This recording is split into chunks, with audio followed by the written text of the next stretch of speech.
आप एग्री तो नहीं करेंगी, इतना तो मैं जानता हूं। राधिका खेड़ा। ऐश्वर्या जी। जी ऐश्वर्या जी, मेरी आवाज आ रही है? बाबुलंद, I can hear you ma'am. Aishwarya ji, इसमें इससे भी ज्यादा हैरान करने वाले एग्जिट पोल्स हमने छत्तीसगढ़ और मध्य प्रदेश में देखे थे, जहां पे पूर्ण बहुमत से 50-50 सीटें कांग्रेस पार्टी की आ रही थी। नतीजा क्या हुआ? छत्तीसगढ़ में कांग्रेस पार्टी का आज तक का सबसे बुरा प्रदर्शन हुआ। सबने राइट ऑफ कर दिया था, ग्राउंड पे लोगों ने, कांग्रेस पार्टी ने, हर सर्वे ने दिखाया था कि छत्तीसगढ़ में भारी बहुमत की सरकार आ रही है। एंड रिजल्ट जैसा मैंने कहा, worst performance till date.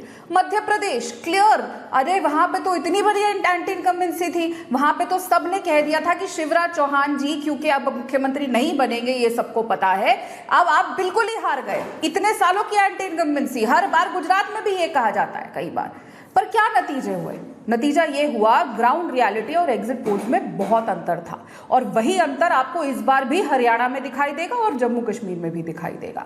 Haryana में जो ये बार बार चर्चा हो रही है कि जाट फैक्टर बहुत बड़ा है, वो सारा कांग्रेस के साथ चला गया, ऐसा नहीं है। आप लोगों के भी बहुत रिपोर्टर्स गए थे, और मैंने अन्य वीडियोस देखे हैं अलग अलग चैनल्स के भी, जहां पे जाट बेल्ट में भी रिपोर्टर्स गए और उन्होंने कहा हमें हुड्डा साहब पे विश्वास नहीं है, क्योंकि जितना भ्रष्टाचार उन्होंने किया था, नौकरी जिस तरीके से बेची जाती थी, जिस तरीके से नौकरी की बोली लगाई जाती थी, उस पुराने हरियाणा में राधिका जी, ये सब बातें कल तक ठीक थी। आज तरक्की राधिका जी, उस तरक्की के Radhika ji, I am not denying any of that fact. मैं तो ये कह रहा हूं कि खट्टर साहब के टाइम पे कई पॉलिसीज ऐसी ली गई जिसमें ये नहीं देखा गया कि क्या जाती है क्या है, but all of that at the end of the day आखिरकार दर्शकों जीतना है। एग्जिट पोल, मनोज जी जरा इसके बारे में बताइए, उसके बाद सूरजपाल अमू जी आ रहा हूं। मैं तो आपको खाटी संगी समझता था, आपने तो बीजेपी से रिजाइन कर दिया। क्या आपको पहले से पता था ये होने वाला है? BJP 21, Congress 59, JJP 2। मनोज सिंह जी, आपको फोन नहीं आया क्या इधर उधर से? बीजेपी 21, आप समझिए, ये आजकल एग्जिट पोल वालों को तो फोन आ जाते हैं एग्जिट पोल दिखाने से पहले, मैंने सुना है। सच में आते हैं क्या? लेकिन बीजेपी 21 और कांग्रेस 59। हुड्डा साहब तभी इतने कॉन्फिडेंट हैं। आपने कॉल करके बताया क्या हुड्डा साहब को? हुड्डा साहब कह रहे हैं मैं मुख्यमंत्री बनने जा रहा हूं। ऐश्वर्या जी 59 आप दिखा रहे हैं। वो तो छोड़िए ऐश्वर्या जी, हाँ छोड़िए ऐश्वर्या जी। सबसे पहले मैं राधिका जी को बता दूं, आपका चैनल छत्तीसगढ़ में कहीं भी नहीं बता रहा था कि कांग्रेस की पूर्ण बहुमत की सरकार बनेगी, और मध्य प्रदेश में तो कई बार आपने मुझे चैनल के ऊपर बोला कि क्या बात है, आप शिवराज जी से बात करके आए हैं? हाँ मैंने बोला था, मुझे याद है। जनता पार्टी की सरकार बनते हुए मेरे को याद है। तो राधिका जी को जी, तो राधिका जी को करेक्ट करा दीजिए कि हम लोग छत्तीसगढ़, राजस्थान और मध्य प्रदेश तीनों स्टेट में भारतीय जनता पार्टी की ही सरकार बना रहे थे। आप अपना पर्सनल ब्राउनी पॉइंट बना लीजिए। रही बात दूसरी बात की हरियाणा की, नहीं, दूसरा बात बता रहा हूं कि जहां तक हरियाणा की बात है, ऐश्वर्या जी पार्लियामेंट इलेक्शन के समय जब एग्जिट पोल दे रहे थे हम लोग, तब भी मैंने मनोहर लाल खट्टर जी के बारे में मैंने बोला था कि इनको फर्स्ट टर्म में ही एंटी इनकम्बेंसी बन चुकी थी, लेकिन भारतीय जनता पार्टी ने उसका रिस्क उठाया, और उसका रिस्क उठाने का हुआ क्या कि 9 साल में कहीं भी मनोहर लाल खट्टर जी अपने आप को साबित करते हुए नहीं दिखाई पड़ रहे थे। और एंटी इनकम्बेंसी हर सरकार के प्रति बनती है, जो भी सरकार 5 साल शासन करती है उसके प्रति बनती है, लेकिन मनोहर लाल खट्टर जी के पास इतने ज्यादा एंटी इनकम्बेंसी बनने लगे, चूंकि अनपॉपुलर लीडर होने लगे, ऊपर से किसान आंदोलन, बेरोजगारी, ये सारे किसान आंदोलन में आने वाला था को घेरते हुए हरियाणा में। अबे जी आ रहा हूं, और राजेश गुप्ता जी को भी लाइए भाई। तो ये सब ये आम आदमी पार्टी कुछ नहीं कर पाई क्या? आम आदमी पार्टी बहुत सोच रही थी, ये राजेश गुप्ता जी, ये इनके नेता हरियाणा में बहुत घूम रहे थे, बहुत कुछ करने वाले हैं। ये आपके एग्जिट पोल में इनको एक भी नहीं दिखा रहे कि आपने अदर्स में डाल दिया इनको उस स्टेट में। नहीं, मैं बता रहा हूं कि भारतीय जनता पार्टी को सबसे ज्यादा हरियाणा में वोटरों से ज्यादा जी कमिंग इन 30 सेकंड तो शैलजा के थ्रू था कि शैलजा अच्छा वोट काटेंगी।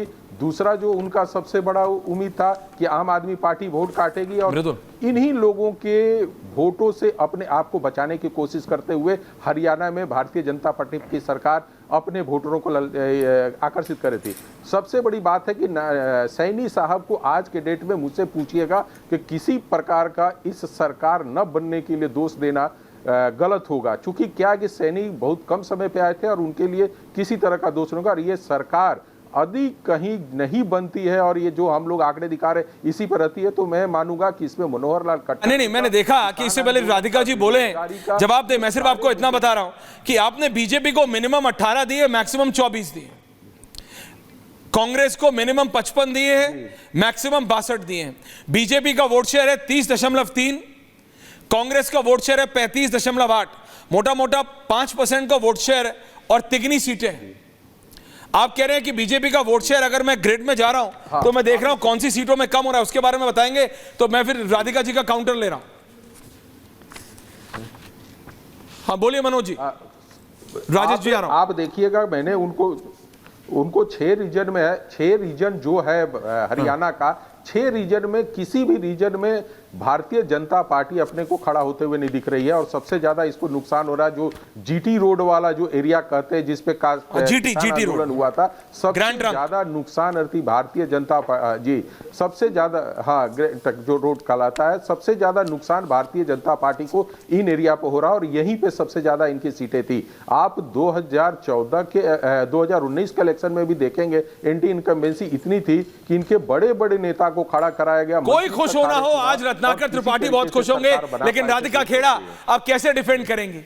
21 नहीं आएंगी, 24 आ जाएंगी, 24 नहीं आएंगी, 25 पलट तो नहीं हो जाएगा राधिका? ये आप कहने वाले हैं कि इट्स गोना फ्लिप फ्लॉप? देखिए यहाँ पे मैम, देखिए ऐश्वर्या जी, पता नहीं शायद ये जो साहब बैठे हैं इन्होंने शायद मेरे साथ कभी डिबेट नहीं करी है, तो मैं इनको बता दूं, मैं बिना तथ्यों के कोई बात नहीं रखती हूँ। इन्होंने कहा कि इन लोगों ने कांग्रेस पार्टी को ज्यादा सीटें नहीं दी थी एग्जिट पोल में। मेरे पास इनके exit poll Republic TV matrix का छत्तीसगढ़ का असेंबली का सामने है। वंडरफुल। कांग्रेस पार्टी को 44 आउट ऑफ 52 और भारतीय जनता पार्टी को 34-42। रिजल्ट क्या था? भारतीय जनता पार्टी की 54 सीट्स आई थी और कांग्रेस की 35। तो मैंने बिल्कुल सही कहा था, वहां पे भी आप लोग बहुमत कांग्रेस पार्टी को ही दे रहे थे। तो आप ये बात जो बोले कि मैं गलत बता रही हूं, मैंने छत्तीसगढ़ के चुनाव बहुत करीबी से देखे थे। वहां पे तो ग्राउंड पे भी ये हवा नहीं दिखाई दे रही थी कि भारतीय जनता पार्टी की सरकार बन रही है। तो इसीलिए मैं फिर दोहरा रही हूं कि छत्तीसगढ़, मध्य प्रदेश, और आप कैसे भूल सकते हैं कि हमारे जो केंद्र के चुनाव थे, इस बार के लोकसभा चुनाव, उसमें किस तरीके से सारे पोल्स अलग हुए थे। ठीक है, उसमें हमारी जो हमने सोचा था जो सीटें आएगी भारतीय जनता पार्टी को, उसका नुकसान हुआ, लेकिन सच्चाई तो यह है कि एग्जिट पोल्स गलत हुए। और एग्जिट पोल्स गलत होते हैं, मेरे को उस पे बहस, एग्जिट पोल पे बहस करेंगे, एक दिन डिबेट करेंगे, क्या इनका फॉर्मूला है, क्या मेथोडोलॉजी है, वो सब करेंगे। 24 में हमने देखा क्या हुआ, इधर उधर सब देखा, लेकिन सूरजपाल अमू, राजेश गुप्ता, रत्नाकर त्रिपाठी और मेरे साथी मृदुल भी जुड़ रहे हैं, क्योंकि ये सिर्फ 7 से 8 पूछता है भारत के स्लॉट पे नहीं, हम पूरा चलाने वाले 2 घंटा है।